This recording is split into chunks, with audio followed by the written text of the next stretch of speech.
Haleluya, terpujilah nama Tuhan yang kembali menyatakan kasih setianya bagi kita sekalian sampai dengan hari ini. Siapakah di antara kita yang bisa melewati hari-hari ini tanpa kasih setia Tuhan? Siapakah di antara kita yang sanggup menjalani tantangan kehidupan ini tanpa penyertaan dan kuat kuasa yang Allah nyatakan bagi kita sekalian? Tentunya tidak seorang pun. Dengan kemampuan kita secara pribadi, kemampuan ekonomi kita, kemampuan fisik kita, kita tidak akan bisa bertahan melewati hari-hari sulit di dalam kehidupan ini. Dan untuk itu saudara sekalian, mari kita memuji nama Tuhan. Kita agungkan namanya di dalam kehidupan kita dari hari ke sehari. Pada hari ini secara khusus kita kembali merenungkan bagian firman Tuhan dengan judul besar kita untuk tahun ini, menjadi bejana kekudusan di dalam Kristus, dan lebih khusus lagi bejana yang memberkati. Dan saya ingin menyampaikan kepada kita sekalian bahwa hari ini merupakan seri terakhir kita berbicara tentang bejana yang memberkati di dalam konteks dipimpin oleh Roh Kudus, yang secara khusus kita melihat atau mereferensikannya dari Galatia pasal 5 ayat 22 dan 23. Namun sebelumnya mari kita satu di dalam doa. Kita berdoa. Ya Tuhan Allah Bapa kami dalam kerajaan surga, kami kembali memuji Engkau, mengagungkan Engkau untuk kasih setiamu atas hidup kami. Terima kasih Engkau telah memberkati kami dengan memberi kami kesempatan merenungkan firman-Mu. Berkatilah pemberitaan firman-Mu ini. Demi nama Tuhan Yesus Kristus kami berdoa. Amin. Sebelum kita membacakan bagian firman Tuhan dari perikop atau ayat yang sama dari beberapa minggu ini, secara khusus dalam Galatia 5 ayat 22 dan 23, saya ingin cerita sedikit bahwa saya masih berada di kota ya, bukan desa. Ya tidak juga desa, karena tidak begitu terpencil, tidak juga kota. Saya ingin mengatakan ini adalah sebuah tempat yang nyaman, dari Kanteu. Sebuah tempat yang sangat khusus. Minggu lalu saya ceritakan, disinilah tempat di mana Leonard Woodward, ofisir balak selamatan yang diutus dari Inggris, datang ke sini pada tahun 1916. Dan di tempat inilah dia memenangkan kepala suku dan akhirnya menjadikan wilayah ini, bahkan seluruh wilayah Pipikoro, menjadi orang-orang percaya kepada Tuhan Yesus Kristus sebagai Tuhan dan Juru Selamat mereka. Nah saudara sekalian, untuk bisa sampai ke sini, kita harus melewati perjalanan. Saya kasih gambaran. Kalau saudara tiba di kota Palu, maka saudara harus lakukan perjalanan naik mobil sekitar 5 jam lebih kurang. Saudara tiba di Gimpu, satu tempat yang boleh dikatakan jalan aspal yang terakhir. Lalu saudara naik sepeda motor sekitar 2,5 jam sampai 3 jam tiba di tempat ini. Dulunya orang harus jalan kaki selama 1 hari penuh baru bisa tiba di tempat ini. Saya membayangkan zaman itu. Dan saudara sekalian, dalam perjalanan ke sini, saya membayangkan bahwa kalau kita tidak bisa menahan diri, kalau kita tidak bisa mengendalikan diri kita, maka kita cenderung marah-marah karena jalannya naik turun dan berbatu-batu. Kalau kita tidak menjadi seorang yang tahan diri, yang bisa mengendalikan diri kita, kita bisa cenderung mengumpat di perjalanan dan mengatakan kenapa sampai begini, kenapa sampai begitu. Tetapi saudara sekalian, saya mengucap syukur dalam perjalanan ke sini, saya naik sepeda motor, dan meskipun jalannya sedemikian tidak nyaman, berbatu-batu dan berpotensi kita terjatuh di jalan, saya merasakan ada sukacita, ada damai sejahtera. Saya membayangkan Leonard Woodward ketika datang ke sini, melakukan perjalanan berjam-jam selama 1 hari untuk tiba di tempat ini. Saya bisa membayangkan mengapa dia harus berada di desa ini, mengapa ia harus berada di pegunungan ini. Tetapi Roh Kudus yang memimpin dia, memampukannya untuk melewatinya, bertahan dengan baik. Bahkan minggu lalu saya cerita, selama 4 tahun dia melayani, menginjil, tidak ada 1 jiwa pun dimenangkan secara khusus. Tetapi pada akhirnya dengan kemampuan mengendalikan diri, bertahan, 1 jiwa dimenangkan, bahkan ribuan jiwa mengikuti, menerima Tuhan Yesus Kristus sebagai Tuhan dan Juru Selamatnya. Haleluya. Maka ayat kita dari Galatia pasal 5, 22 dan 23. Tetapi buah roh ialah kasih, sukacita, damai, sejahtera, kesabaran, kemurahan, kebaikan, kesetiaan, kelemah lembutan, dan penguasaan diri. Tidak ada hukum yang menentang hal-hal itu. Penguasaan diri, atau bahasa Inggrisnya self-control. Ada seorang pemimpin mengatakan, jikalau kita ingin memimpin orang lain, maka sebelum kita memimpin orang lain, kita harus terlebih dahulu bisa memimpin diri kita. Kita harus terlebih dahulu bisa mengendalikan diri kita sebelum kita mengendalikan orang lain. Self-control atau pengendalian diri, saudara-saudara sekalian, digambarkan tentang seorang yang ketika diperhadapkan dengan situasi yang menyentuh hatinya, menyinggung hatinya, ia bisa dengan tenang menghadapinya. Ia bisa dengan tenang mengatakan, diriku tenang dulu. Diriku diam dulu. Diriku jangan langsung bertindak. Diriku pikirkan terlebih dahulu. Diriku renungkan terlebih dahulu sebelum mengatakan apa yang hendak engkau katakan, sebelum bertindak apa yang hendak engkau lakukan. Itu yang disebut dengan mengendalikan diri. Tetapi sanggupkah kita mengendalikan diri? Saya ingin mengatakan dengan kemampuan kita sendiri, kita tidak akan sanggup. Di dalam kisah tentang anak yang hilang, kita mendapati dua orang anak dari seorang bapa. Yang pertama adalah anak yang bungsu, yang kedua.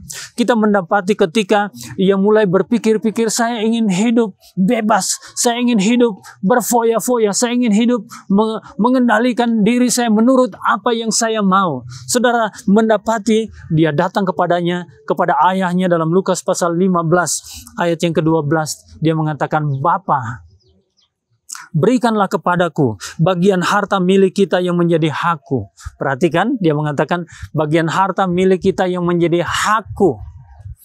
Lalu ayahnya membagi-bagikan harta kekayaan itu di antara mereka.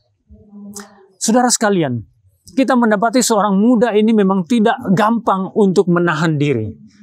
Pengendalian diri atau self-control, pengendalian diri itu hanya mungkin ketika kita dipimpin oleh Allah Roh Kudus. Kalau tidak, maka akan seperti orang muda ini. Dimulai dengan ketidaksanggupan mengendalikan keinginan.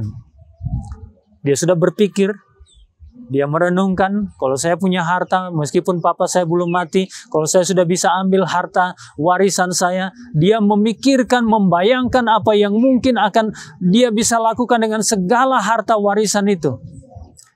Boleh-boleh saja berpikir, boleh-boleh saja merancangkan sesuatu, tapi kita mendapati di sini bahwa pengendalian diri mestinya dimulai dari mengendalikan keinginan kita. Sehingga kita mendapati dalam ayat tadi, secara khusus dia tidak sanggup mengendalikan keinginan dirinya. Sehingga yang dia lakukan, dia datang kepada ayahnya, Bapa, berikan harta saya. Lalu kita melihat bagaimana dia menghabiskan harta itu dengan berfoya-foya dan dengan sesuatu yang tidak bermanfaat. Mengendalikan yang dimiliki. Tadi yang pertama mengendalikan keinginan. Kemudian yang kedua mengendalikan yang dimiliki. Saudara sekalian, seorang yang kaya sekalipun, seorang yang punya segala sesuatu sekalipun, kalau ia tidak sanggup mengendalikannya dengan baik, maka dengan mudah semuanya akan berakhir. Saudara yang saya kasih dalam nama Yesus Kristus, tentunya lebih lanjut kita bisa berbicara tentang mengendalikan mereka yang kita pimpin. Bagaimana kita mengendalikan mereka? Saudara sekalian, kita tidak akan mengendalikan atau bisa mengendalikan atau memimpin mereka dengan baik, dengan bijaksana, kalau kita belum bisa mengendalikan diri kita. Ada pepatah yang mengatakan kita perlu memilih antara bijaksana atau bijaksini.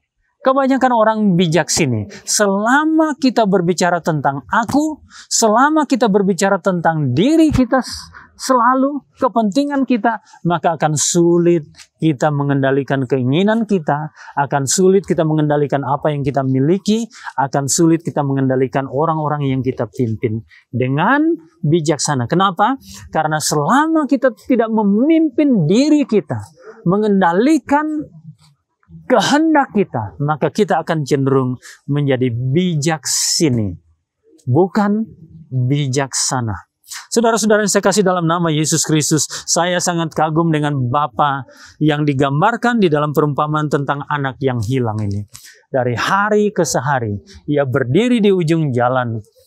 Kemudian dia melihat di ujung jalan yang lain, menantikan kalau-kalau anaknya akan kembali.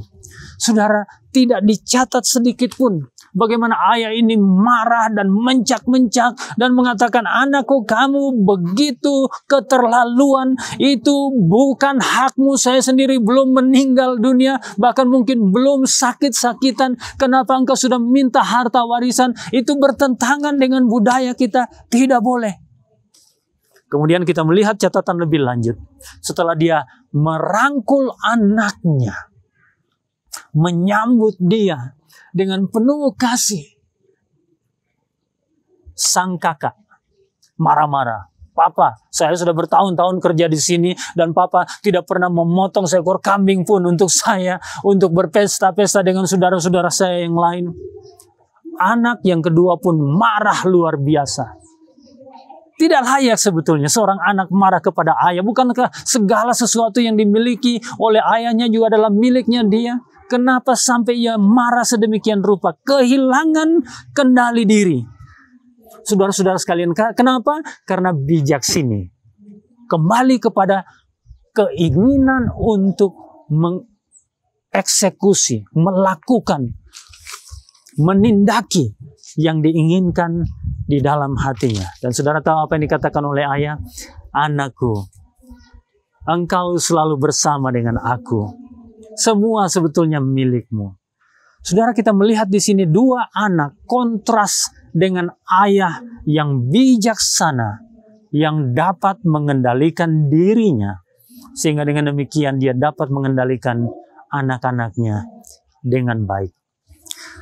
Rasul Paulus dengan jelas memberitahukan kepada kita bahwa kalau roh itu memimpin kita, maka hidup kita akan bisa mampu menguasai diri kita. Saya tidak tahu Bapak Ibu sekalian, pengalaman saudara dalam kehidupan ini, pengalaman di dalam melayani, adakah masa-masa di mana saudara tidak bisa mengendalikan diri, tidak bisa self-control, tidak bisa menguasai diri saudara sekalian?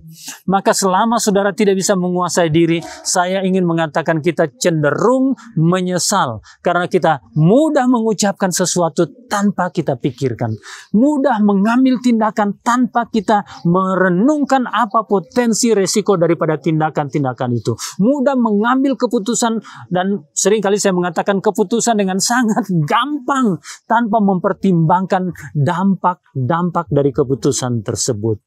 Mudah menghakimi orang lain. Mudah bertindak di luar batas.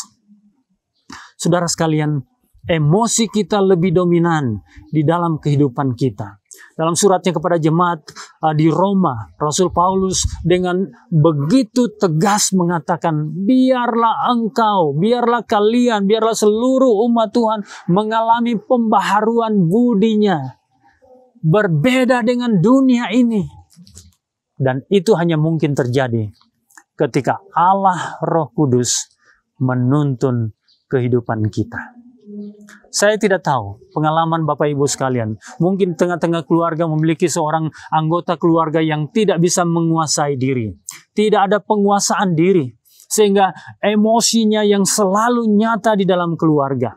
Yang selalu menjadi nyanyian setiap hari. Mungkin kata-kata kebun binatang itu terjadi dari waktu ke waktu. Sakit hati menjadi pengalaman yang konstan dari hari ke sehari. Saya ingin mengatakan harapan satu-satunya bagi kita untuk bisa mengendalikan diri, bisa menguasai diri kita adalah memberikan hidup kita dipimpin oleh Roh Kudus. Tidak satu pun bisa memimpin dirinya, menguasai dirinya dengan kemampuan sendiri. Tidak ada resep yang jitu, yang betul-betul manjur menolong Anda untuk mengalami penguasaan diri. Hanya jika kita, Bapak, Ibu, anak-anak kita semua mengizinkan Allah Roh Kudus memimpin kehidupan kita. Tetapi buah roh ialah penguasaan diri. Saya berdoa kiranya Tuhan menolong saudara-saudara sekalian untuk terbuka di hadapannya meminta Dia atau mengizinkan Dia untuk memimpin kehidupan saudara. Dengan demikian, penguasaan diri menjadi pengalaman hidup saudara dari hari ke sehari. Dan orang lain akan diberkati. Bejana yang memberkati. Tuhan memberkati kita sekalian, kita berdoa. Sekali lagi Bapa, kami memuji Engkau. Sebab pengharapan kami hanya ada di dalam Yesus Kristus dan pimpinan Roh Kudus untuk bisa mampu menguasai diri kami. Sebagai manusia kami cenderung egois. Sebagai manusia kami cenderung individual. Sebagai manusia kami cenderung emosional. Sehingga seringkali kami berucap tanpa batas. Seringkali kami berkata-kata dengan sedemikian tajam menyakiti hati orang lain. Seringkali kami bertindak di luar batas, di luar kendali. Dan untuk itu ya Bapa, di samping kami mohon pengampunan-Mu atas kesalahan-kesalahan tersebut, kami juga memohon kiranya Engkau menolong kami, mentransformasikan hidup kami, berubah dalam pembaharuan budi kami, sehingga tidak menjadi serupa seperti dunia ini, tetapi hidup dipimpin oleh Roh Kudus, hidup yang memberkati. Kalau ada di antara keluarga-keluarga yang mengalami kehidupan tertekan sedemikian rupa karena salah satu anggota keluarga tidak bisa menguasai diri dari waktu ke waktu, Tuhan berkatilah mereka dan hadirlah di tengah-tengah kehidupan mereka. Kalau ada yang sakit hati mungkin karena pemimpinnya tidak dapat menguasai diri atau atasannya sedemikian berlaku buruk terhadapnya, hamba berdoa kuatkan mereka, hiburkan mereka, dan pulihkan sakit hati mereka. Bapa, sekali lagi kami berdoa, biarlah Allah Roh Kudus memimpin kehidupan kami, siapapun, hari ini, bahkan sampai selama-lamanya. Haleluya. Amin. Amin. Tuhan memberkati saudara-saudara sekalian. Haleluya.